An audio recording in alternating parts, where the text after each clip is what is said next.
Hello, everybody. Welcome into another episode of the Fantasy Pros Football Podcast. I am Ryan Wormeli, joined today by Pat Fitzmaurice and Derek Brown. Fellas, it's the first time we've hosted a show together since the season ended because I've been really sick the last couple of weeks. Thank you very much to both Joe and Welsh for filling in for me while I was on vacation, then sick. I am now finally back. I apologize if you still hear it in my voice. I'll be using the mute button extensively during the show to avoid any coughs on the air. But guys, it's the first time I've seen you since the new year got here. How did your fantasy seasons end, D-Bro? How you feeling here in January?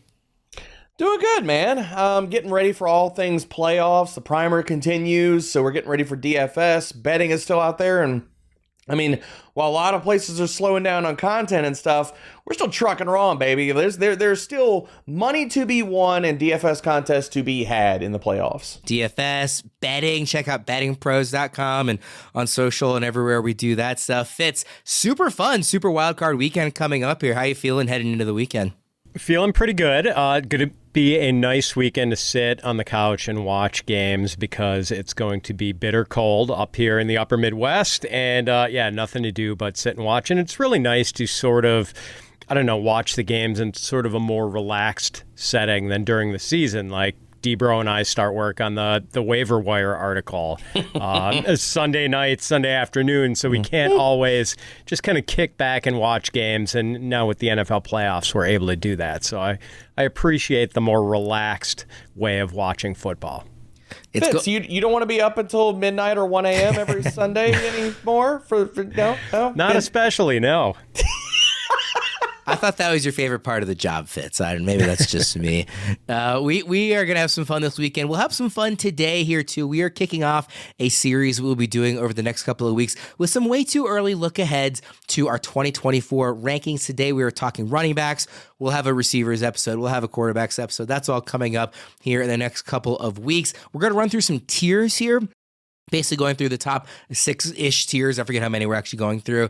And sort of discussing some spots where you guys might disagree with each other, where you guys might disagree with consensus, some high-level looks here. Obviously, this is very, very, very early. We are several months away from August when people will be actually drafting based off these rankings. So before we jump in, I wanted to ask you guys, what is your approach to creating way too early rankings each year? Are you trying to build these as if the season were starting today, this is how you would rank it? Or are you trying to project, I think this team is going to draft a running back, I think this team will add a receiver in free agency, and that's going to change things? How do you sort of approach this? Fitz, I'll start with you.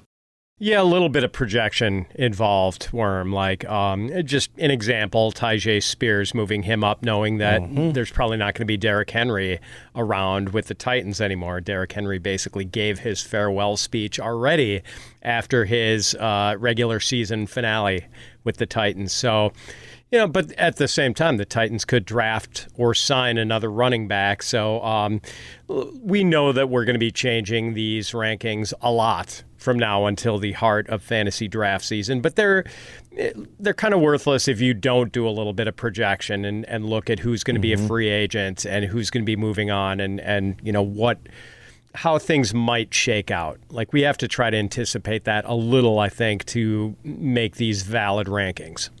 D-Bro, what's your approach? Same. I mean, it's a lot of projection, and I think where it gets a little bit muddy, and we're going to get to that tier and stuff, is kind of like when you're looking at specifically all of these running backs, and there's a lot of them that we're going to talk about, that you drop into like the RB2, RB3 range because I'm projecting that said team cuts a running back, or we know like Derrick Henry is going to find a new landing spot, or is this guy going to be probably a free agent after the year? Like, where does Josh Jacobs go? Where does Austin Eckler go? And what happens to, one, the teams that they leave behind, and two, what happens to these running backs that are going to be out on the street, and how much do they have left in the tank to even contribute to their next team? It's worth noting that these tiers and rankings are not just going to change between now and August. They're going to change between now and next week. I mean, even in putting together the show, they were changing over the course of the early part of this week in the last couple of days. So these are a snapshot of the rankings as of yesterday when I put the sheet together. Again, going to change. Kind of a rough 30,000 foot view of where these guys are falling in these early rankings. Those you can find all of our early 2024 consensus rankings and tiers at fantasypros.com/rankings. If you want to go start looking ahead, maybe you're looking at it for a dynasty reason or just because you're curious and trying to project and just get an early start on next year, you can find those again, fantasypros.com/rankings. We also are going to wrap up the show with a little Would You Rather and pick some player names that are close to each other in these rankings and see who you guys like. That'll be at the end of the show, so stick around for that. We will start with our S tier right at the top. Christian McCaffrey, number 1, Breece Hall, number 2, Kyren Williams, number 3, and Bijan Robinson, number 4. It is a 4-person tier as of right now. Fitz, what's your sort of macro level view of this top upper echelon of running backs for 2024? Yeah, I don't think we're going to get much pushback on CMC being the RB1 for next year. And probably very little with Breece Hall, just because of this magnificent stretch run he's had. He's kind of the total package, and we knew that. It took a while before the Jets fully unleashed him. And, with a healthier overall offense, hopefully some offensive line upgrades coming. And, of course, a quarterback upgrade coming if we get Aaron Rodgers back next year. I think you can make the case for Bijan Robinson to be as high as RB2 or RB3. I've got him RB3. Like, we're going to get better usage from him. Arthur Smith, we've said so much about him on our podcast this year. And, it started back in week 1 where it was like, okay, why is Tyler Algier getting so many carries? You're watching the game and he has 15 carries in week 1 and Bijan has 10. And the Algier usage never really abated that much. So with better usage, and as it was, Bijan had 1,400 yards from scrimmage and 8 touchdowns, even with suboptimal usage. So we're excited about him. The guy I'm most conflicted about is Kyren Williams. I've seen some people with early rankings put him as high as RB2, and I've got him at RB5. I thought about putting him down in RB6.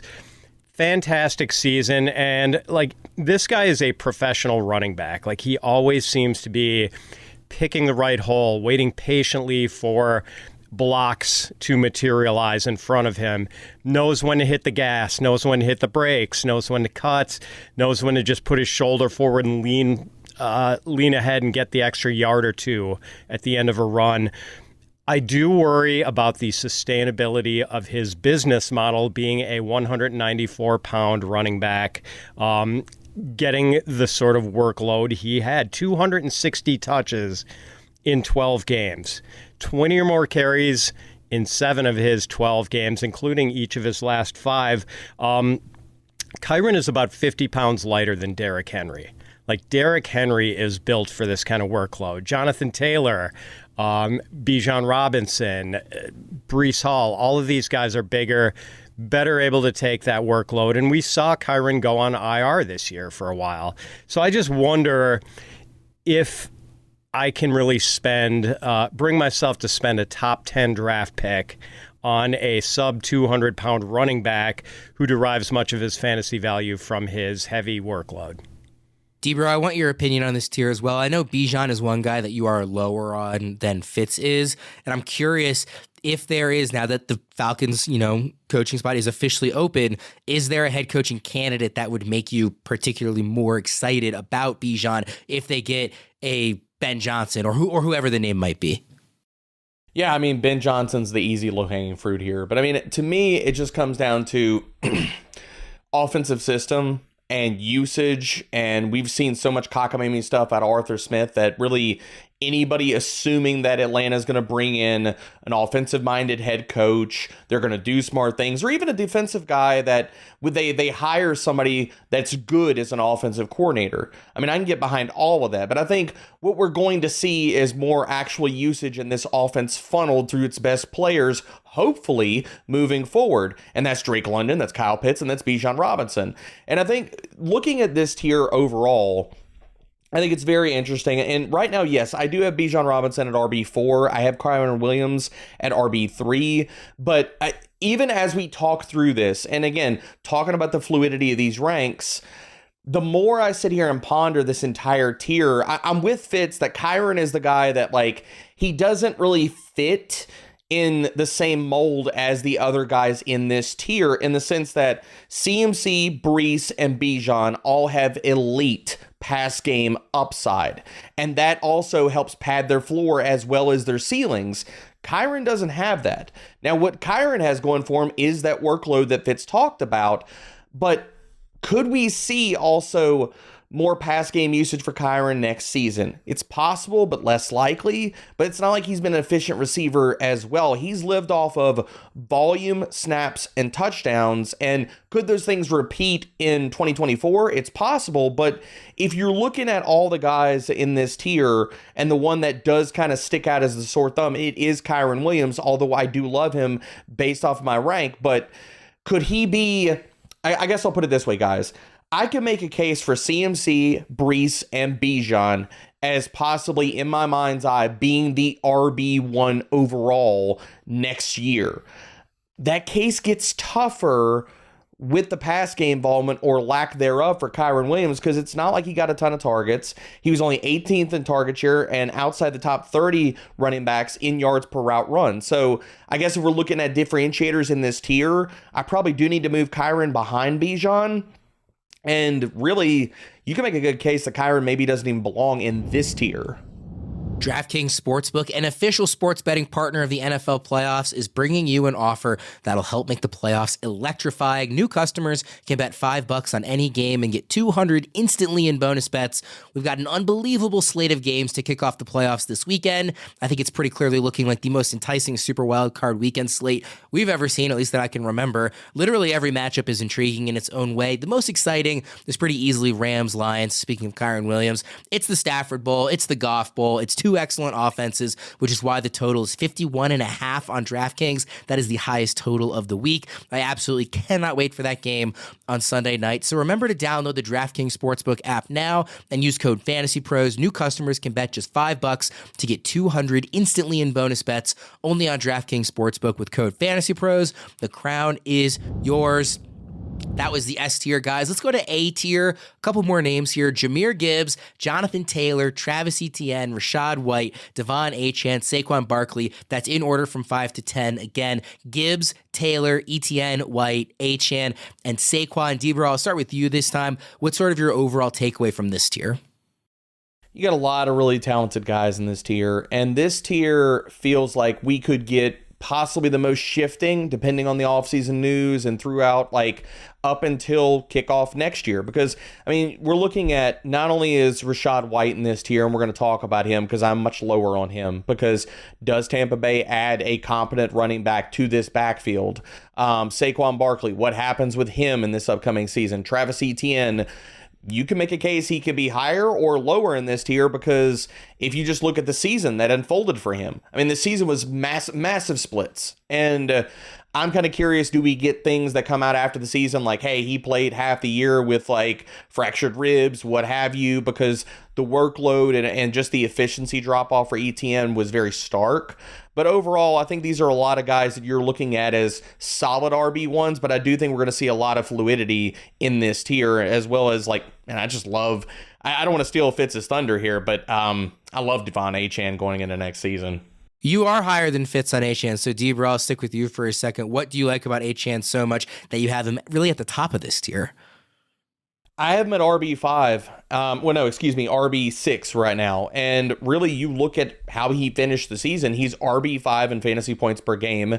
You can make an easy case that he is the most efficient running back in the NFL. Now, does that give him a little bit of a downside? Like, what if any of that regresses? Okay, but if it regresses, is he going to fall like where he just turns into a non-tackle breaker? No. We've seen this backfield produce tons of touchdown equity. I mean, just look at what Raheem Mostert does. Like, on a weekly basis, his counting stats might not be amazing, but tons of touchdowns. This offense is still going to be really freaking good. And Devon Achane himself, first in fantasy points per opportunity, first in yards per touch. Next year, if we walks into this backfield and he's not just... I mean, he could be the 1A. Let him be the 1A in this backfield. If he gets that 60% snap share, good Lord. He's the guy that in this tier that you could see being like jumping into the next tier. That's where I view him at. Like he could be a top 3 running back next season. It's interesting. I think there's a couple of names in this tier that you could envision being tier 1 guys a year from now. Gibbs, Taylor. I can see the case for Achane. Fitz, why are you lower on Achane? Is it just injury concern? Is it usage? You've got him down at RB9. It looks like so more of a second round pick rather than, a guy that might go in the first round.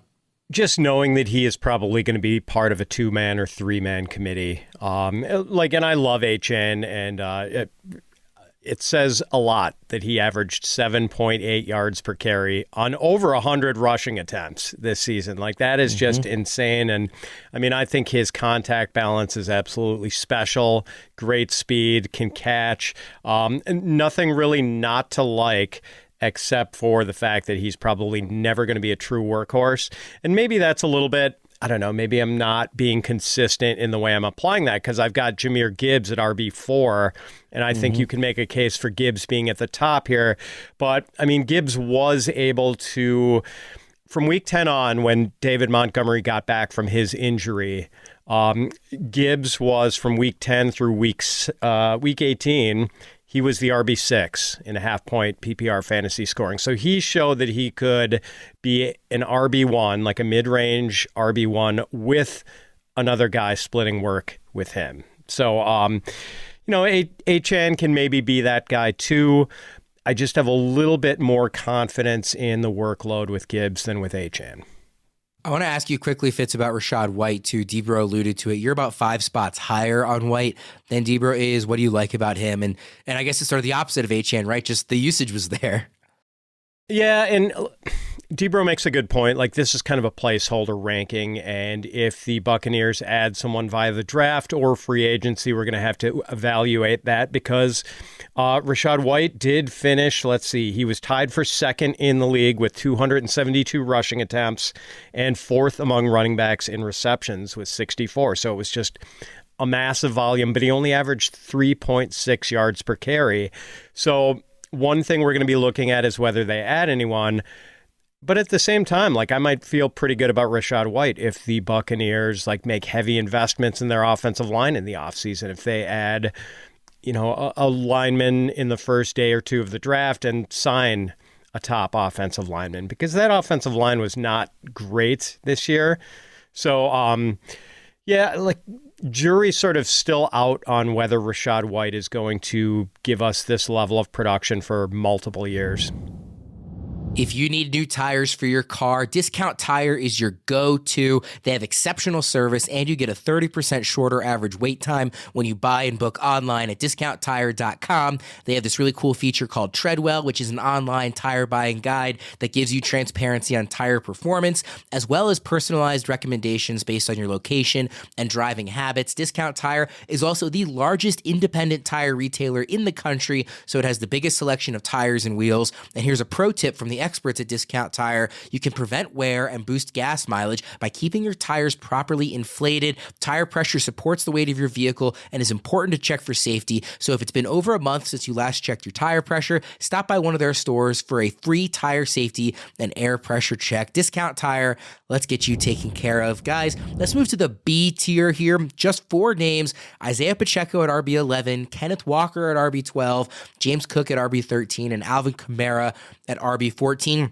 Now, both of you guys largely agree on those 4 names, so I want to highlight somebody that Debro, according to his rankings, thinks should be included in this range as well, and that's David Montgomery. He's RB18 in ECR, so he's in the next tier. Debro has him as high as RB12. Fitz has got him down at RB25, so Debro, you are drinking the Kool-Aid on Montgomery for sure.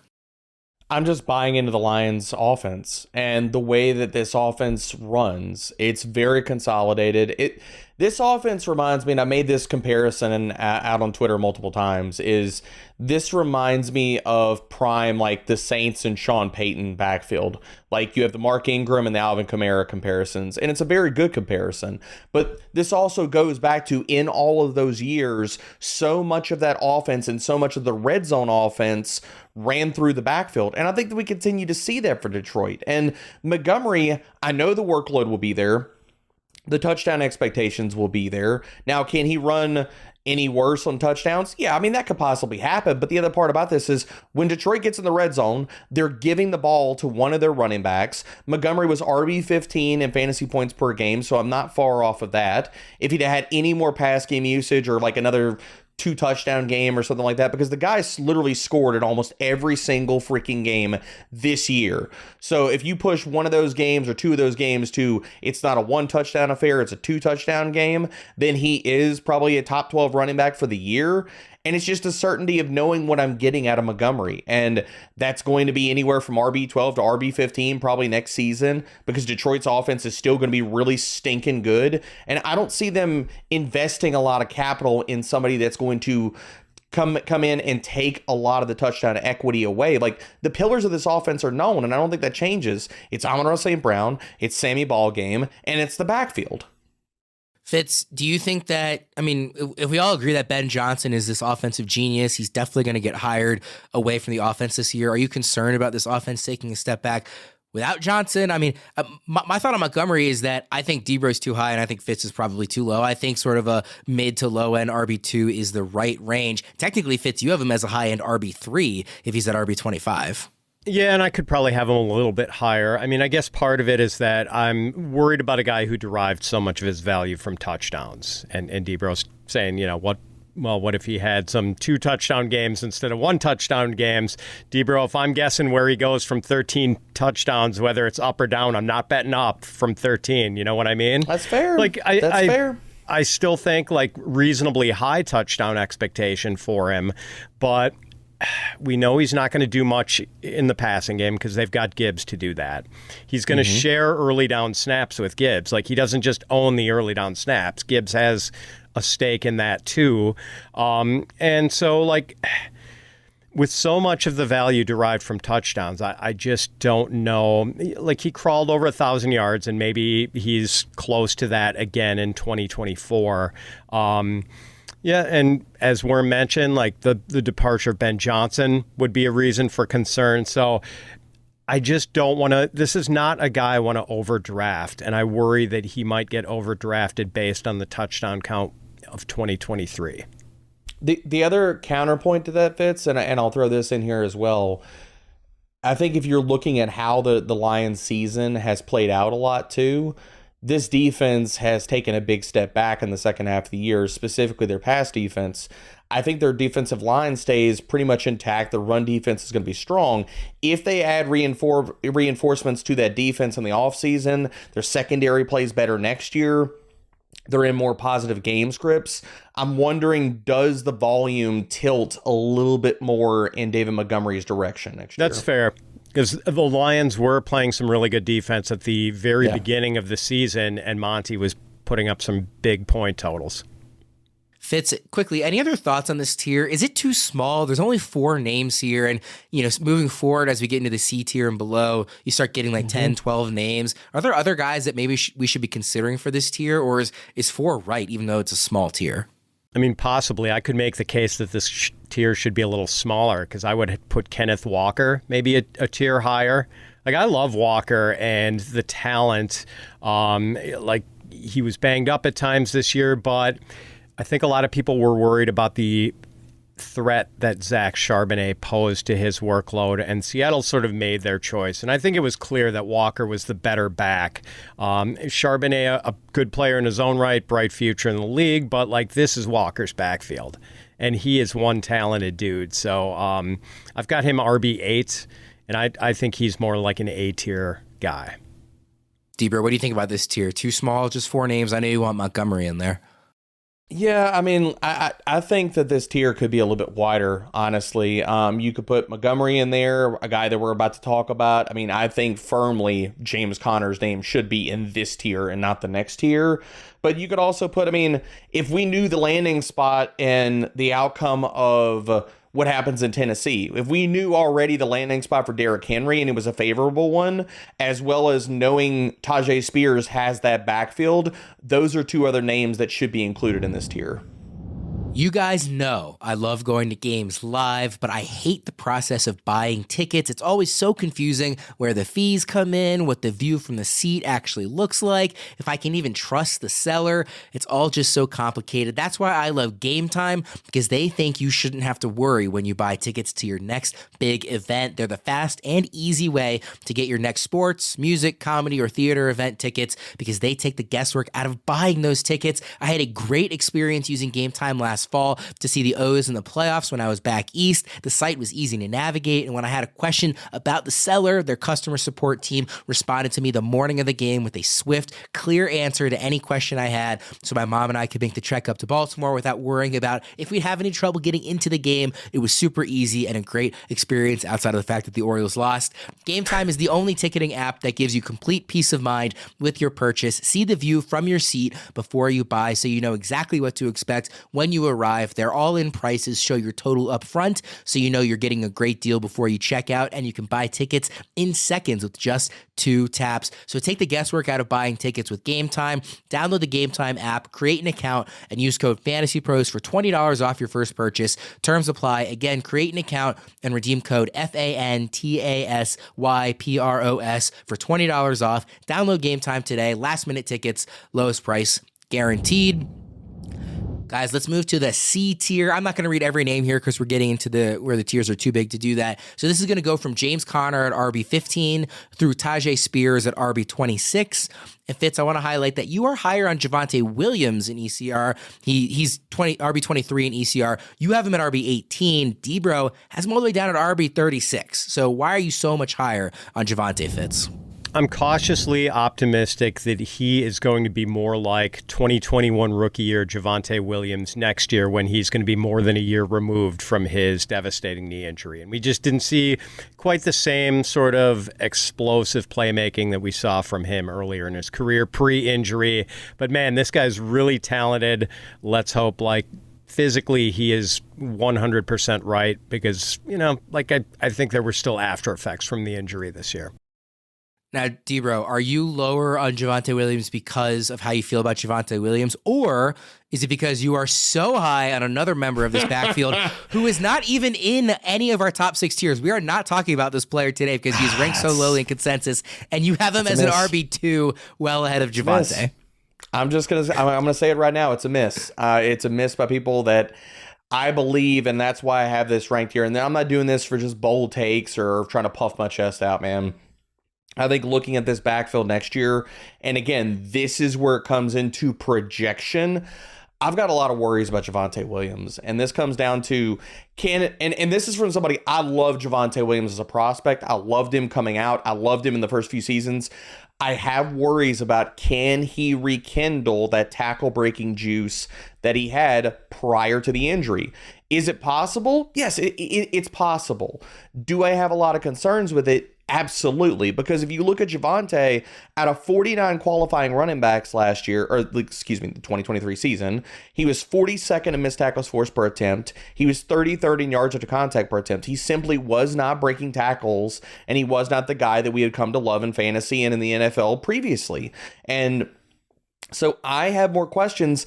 Can he rekindle that previous juice? It's possible, but I have worries. And that also leads me to, I love Jaleel McLaughlin. He's my guy that I'm going to put my stamp on, my early 2024 flag plant in these RB rankings. I have him, and I'm not going to say that like fits the way that we're approaching this backfield, but I have it flipped. Now, where you think Jaleel McLaughlin needs to go is totally up for debate, and how much Javonte takes of this backfield. But I love McLaughlin. I think that, and I currently, just for transparency, I have him as RB24 in my rankings. And that might sound like crazy sauce, but again, let's get to the projection. I think he either hops Samaje Perine on the depth chart, or they cut Samaje Perine.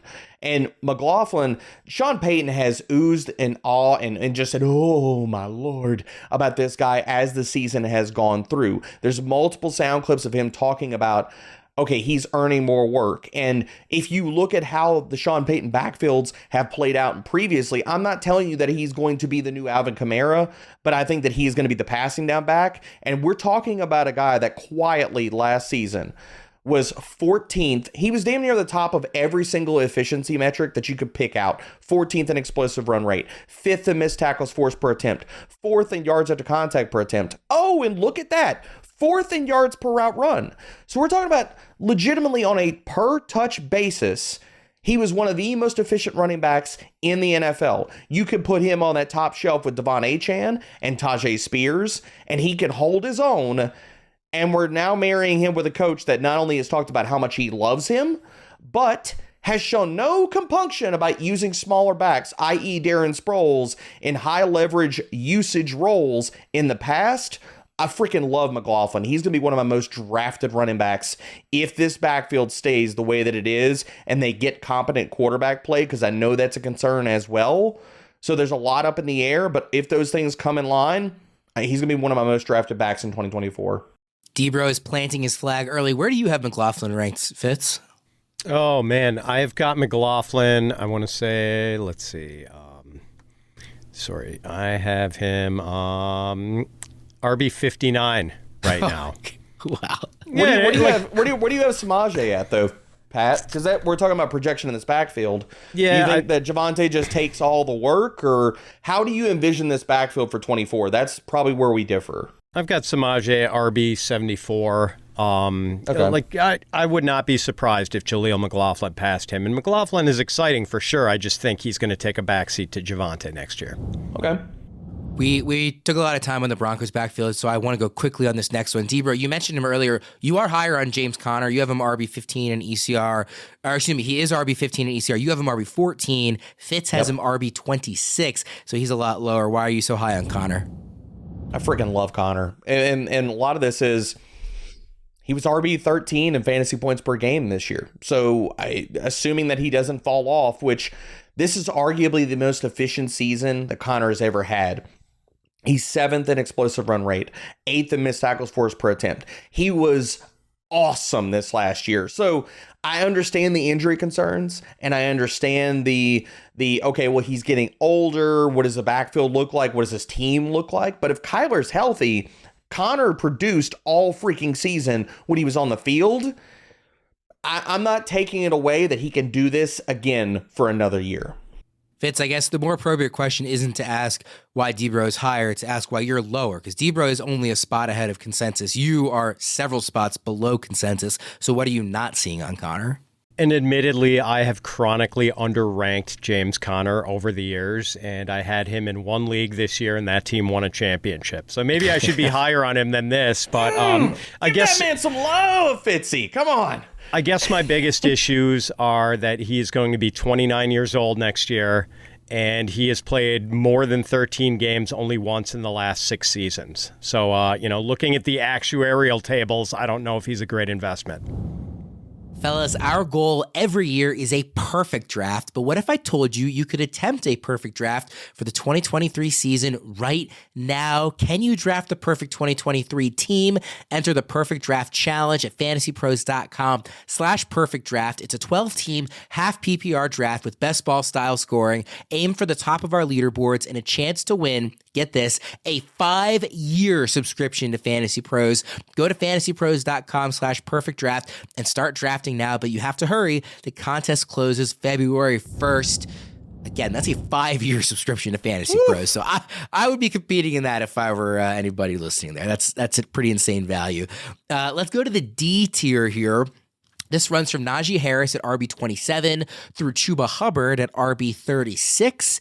Debro, you are higher on Jerome Ford. He's RB 32 in ECR. Fitz has him RB 33, so roughly in line with consensus. You've got him all the way up at RB 22. I think Jerome Ford, if you look at all the efficiency metrics, he's a baller. And I have big concerns about what does Cleveland do in Nick Chubb this offseason. And could they bring him back? Sure. Could they also let him go to the wayside? Also possible. I mean, we can't discount the injury that he sustained this year, and if he can come back and be any sliver of the same player. Is it possible? Yes, but as I'm currently projecting this backfield, I just think it's going to be Jerome Ford's backfield. I don't think Kareem Hunt's coming back. You look at Ford, again, tackle breaking metrics, he was a stud in almost every one. He was RB 25 in fantasy points per game, so saying that he takes over a little bit more of this backfield, especially where Kareem Hunt has been the thorn in his side this year in the red zone. Have him as a top 24 back feels right. Fitz, you're roughly in line with consensus. So is there anything that stands out to you about Ford? Yeah, I mean, I share Debro's enthusiasm for him, but I am projecting this backfield as Chubb being back and probably will be used lightly, I would imagine, early in the season, if at all. Could potentially start the year on PUP if he's not fully ready to go. But I am guessing that Chubb is back with the Browns next year. Both of these guys are under contract, so I have Ford as one of the highest ranked backup running backs, I guess you could say. The guy that you are higher on, Fitz, here in this tier is Aaron Jones. He's RB28 in ECR. You got him at RB20, Debro down at RB32. So Fitz, what do you like about Jones? Yeah, I mean, he's just really good. Like, he's an older back, and maybe if I'm down on Connor, I should hold the age thing against Jones, too, because I think he is also going to be 29, if not 30 next year. But, he is really dynamic, and we've seen it the last 3 weeks, 3 straight 100-yard rushing games. Had kind of a tough season as far as health in 2023, but under contract with the Packers for 1 more year. I've seen speculation they might get rid of him. I think they'd have to take a pretty massive cap hit if they did that. So I don't know if this will be his last season in Green Bay. But yeah, I still believe strongly in the player. Debro, like I said, you've got him a little below consensus at RB32. Is it just an age thing?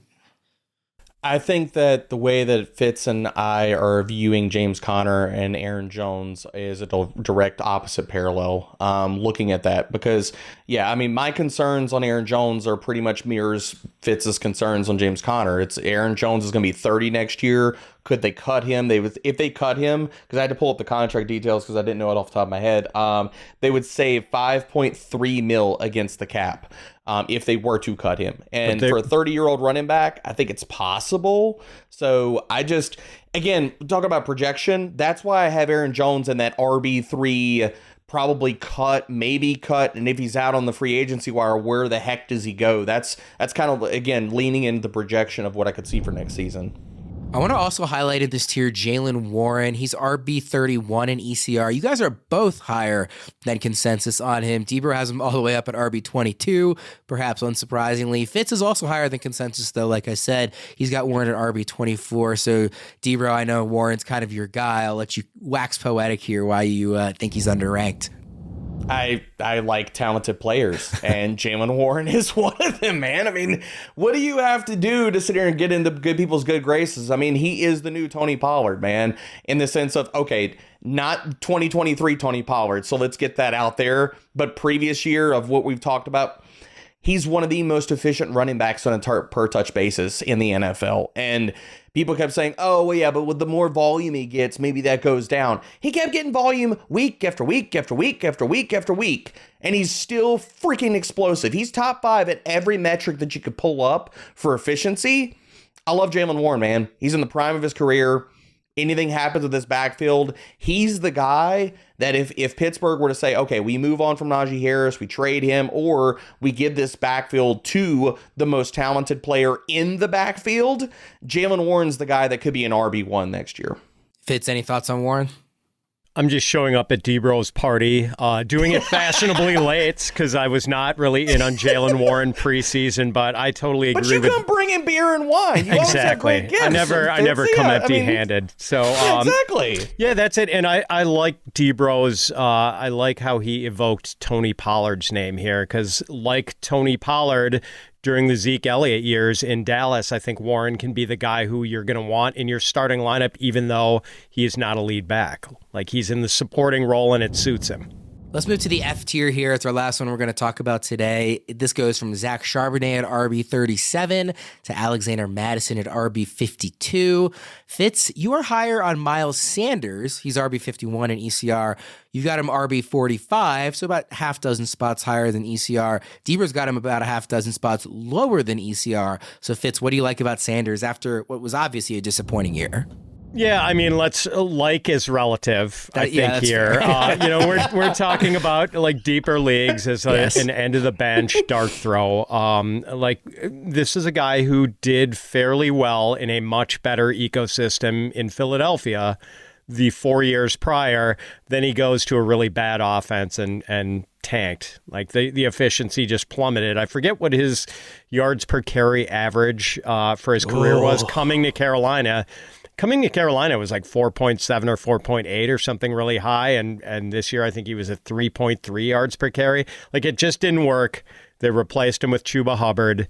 But like, I don't think this is a terrible player. I think Sanders is probably best suited for committee work. And, we're just hoping that the Carolina offense looks far less dreadful than it did in 2023. And maybe Sanders can be a contributor.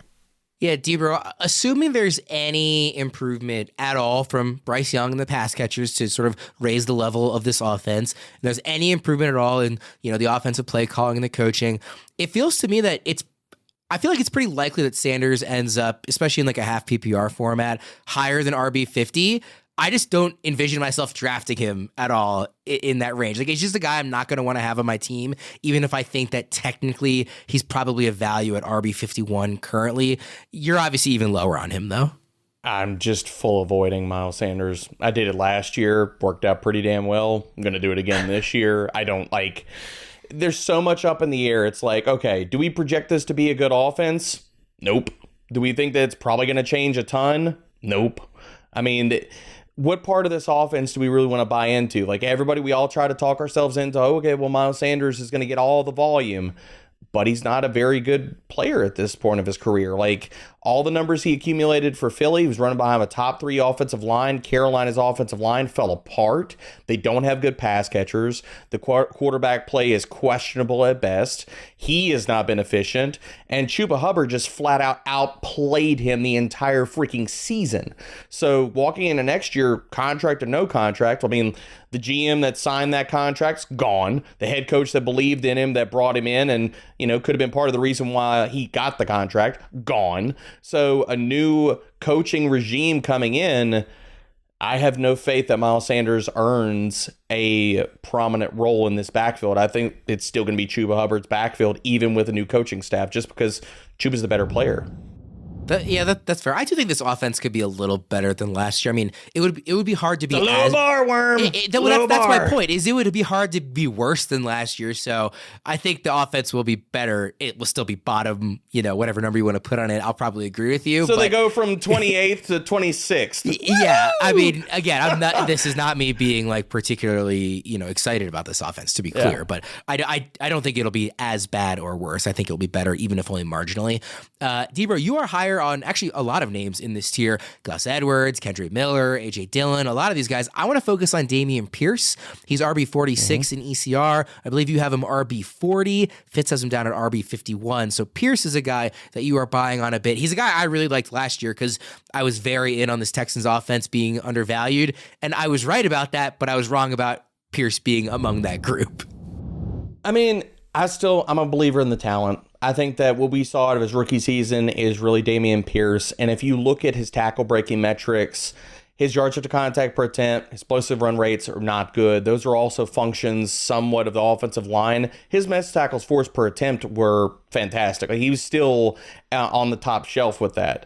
Now, I think if you look at just how Damian Pierce's season played out, it was the worst possible run out he could have gotten. When he was healthy, the offensive line was terrible. Bottom 5, bottom 10. Everybody was hurt. They couldn't block anybody at all. And then he finally gets healthy and, then never mind. Devin Singletary is taking over the backfield. I don't think Devin Singletary is going to be back next year. And I think considering this coaching staff in the iterations we saw in the early season, that was Pierce's backfield, and Devin Singletary proved himself, one, while Pierce was hurt, and then was the guy, he just kept producing. The coaching staff couldn't go away from him. If he's not back, I think this reverts back to being Damian Pierce's backfield if the offensive line can play much like we've seen down the back half of this season and not the beginning of this season, and they improve next year. I think Damian Pierce is a guy that I'm not saying that all of the takes that we had for 2023 will come to fruition in 2024. But he's a guy that I think is going to be a huge sleeper and a big target in early best ball drafts because he could be their lead back in 2024. Fitz, you've got him RB51, like I mentioned. Is that because you're assuming that they're going to add somebody to this backfield, maybe like an early day 3 draft pick or some sort of veteran free agent, or as the backfield is constructed, you still don't like him that much? It's mainly that I'm frightened by the degree to which he was marginalized in the Houston offense this year. But I appreciate this pep talk I'm getting from Debro because I consider myself pretty pro Dameon Pierce. And like, this is what I need to hear. And I'm glad Debro mentioned, like, early in the season, when Dameon Pierce was the lead back, that's when I believe the Texans had like 4 of their starting 5 offensive linemen hurt. So Dameon Pierce really didn't have a chance early in the season. I can't remember who they played in those opening weeks too, but I think they were also going against some pretty good run They defenses. started against the Ravens. Yeah, they were going against one, tough run defenses without 4 starting offensive linemen. So Dameon Pierce just never had a chance. And I would love to buy back in. And I could see him being a guy I creep up in my rankings as spring and summer progress. Just for clarity's sake, too, for people like, I know that I've mentioned like he still played good on a per touch basis and people will push back against that.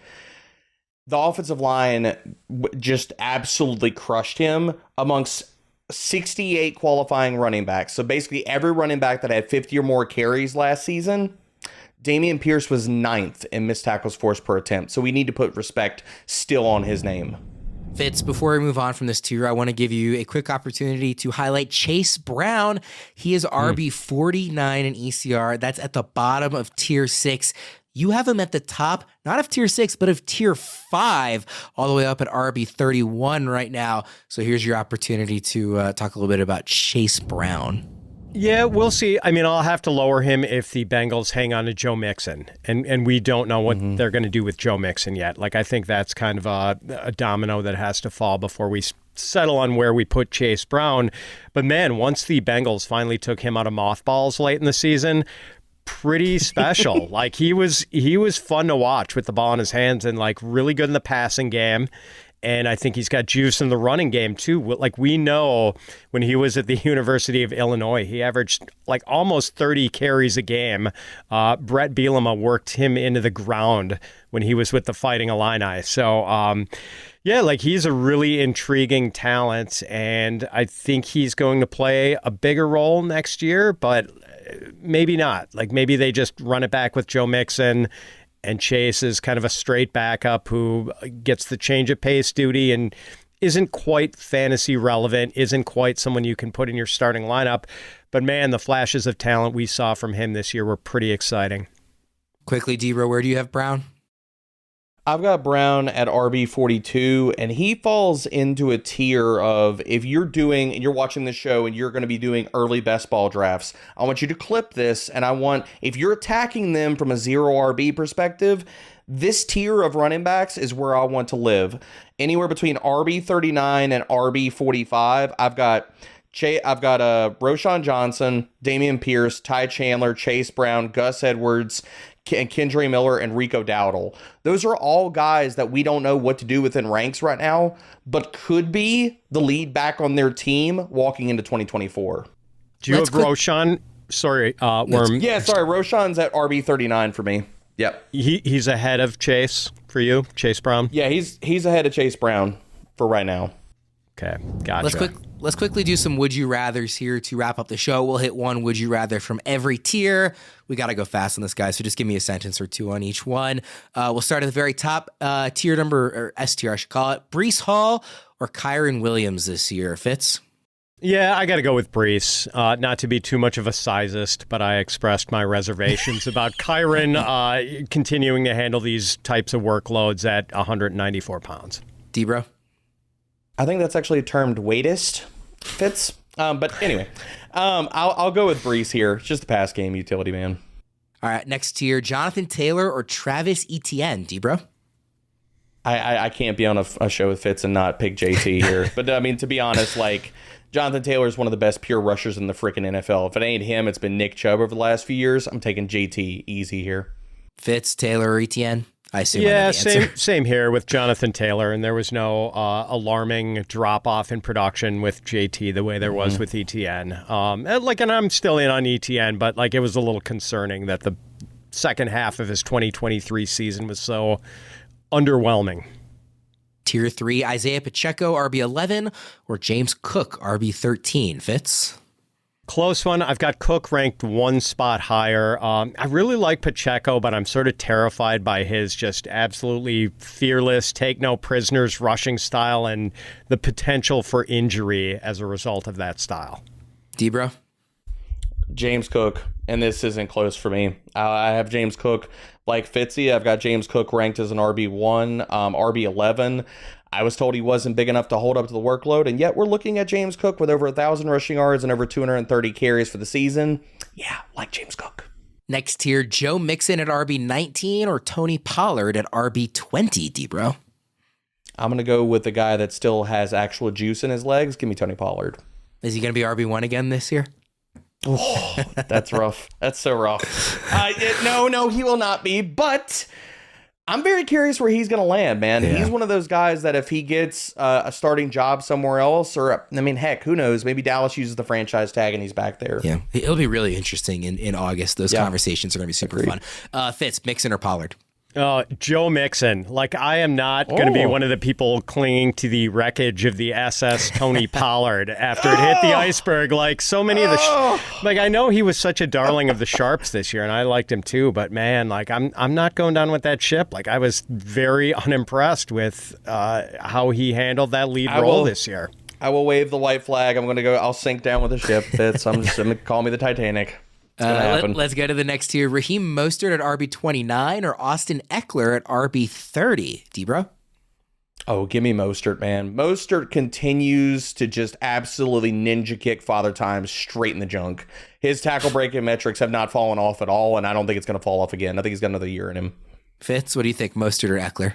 Yeah, I mean, if the situation is somewhat similar for Mostert, I got to go with Mostert. Let's go to the last one here. Zach Moss at RB39 or Gus Edwards at RB40. Fitz? I'm going to go with Zach Moss because when Jonathan Taylor was out, Moss was like a 3-down back, did everything pretty much, like handled a heavy workload, caught passes. I'm never going to bet on a guy like Gus Edwards, whose value is totally tied to his number of short yardage touchdowns. Debra, what do you think, Moss or Edwards? I'm going to go with Moss here, and I've actually need to move Moss my rankings. I just don't know what happens to him in the offseason, why I have him buried right now at RB46, but on a pure talent basis, give me Moss. Those are our way too early 2024 running back rankings. And the winner of the Bling Ring Fantasy Championship ring, courtesy of Trophy Smack, is Armando Lopez. Please get in touch with our customer support agents at mailbag@fantasypros.com with your mailing address and proof of your subscription to the Fantasy Pros YouTube channel. We will get that trophy shipped out to you. Again, the winner is Armando Lopez. Congratulations. We'll be back next week with, I believe, wide receivers. I'm not sure the exact order, but I would imagine it's receivers coming up next week. For Debro and Fitz, I am Ryan Wormeli. Thank you, everybody, for tuning in, and we'll see you next time.